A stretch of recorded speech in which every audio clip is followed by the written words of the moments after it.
jeigu kūdikėliai miega, gręžiojimas tai gali sutrikdyti. Bet normaliai suaugusiam žmogui tai ne, jisgi prisitaiko. Oro tarpe viskas vyksta taip, jinai ta presuojasi į tankę visą masę, kuri ir neleidžia tau susėsti. Jeigu tu naudosi gležną įrangą ir panašiai, tai tuo metu nedapūsi. Ir tikėtina, kad bus tų sukritimų, bet viskas atsispindi įrangoje, technikoje. Kada žiemos metu būna, vis tiek vata ir gamyklos ir mes sandėliuojam pagrindę lauke, tai ta būna šalta. Kada jinai jau ateina į tą darbinę savo temperatūrą, jau kai jinai instaliuota sienoje ir pradeda akumuliuoti net šilumą, tai tas procesas biškai užtrunka jau šaltuoju sezono metu. Dabar jinai realiai iš karto veiksni.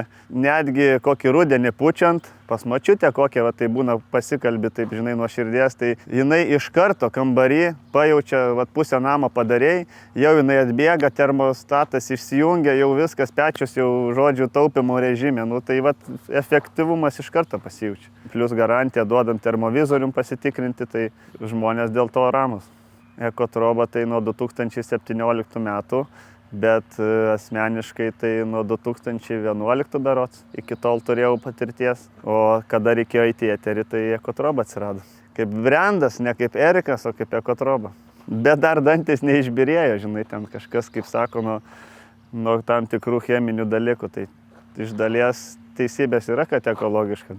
Granulės mes naudojam labai retais atvejais iš oro tarpų, tai jas iš vis ištraukiamos yra, jeigu jos yra birios tiesiog supiltos, kitos yra su klijais, tai ten technologija modernesnė, aš jos aišku nepalietęs, bet ir kol kas neturiu tam poreikio. O imant tas seno tipo granulės, kurios tiesiog subertos, tai jų ir užpildymas prastas. Kai kuriais atvejais, labai retais atvejais mes naudojam po grindim būna panašių namų, kada yra medinės grindys, kur sąlytis yra su žeme, tai tas granulės labiausiai ten tinka, nes ir labai ekonominis toks variantas gaunasi. Paprastai tiesiog nusipučia, susisirbia, susišluoja, neprikimba, kaip imkim koks putų, o ne montažinių putų tipo skystis. Tai tiesiog sausas daiktas, susišluoja paprastai, susirenka siurblių, šluotytę į maišelius ir viskas.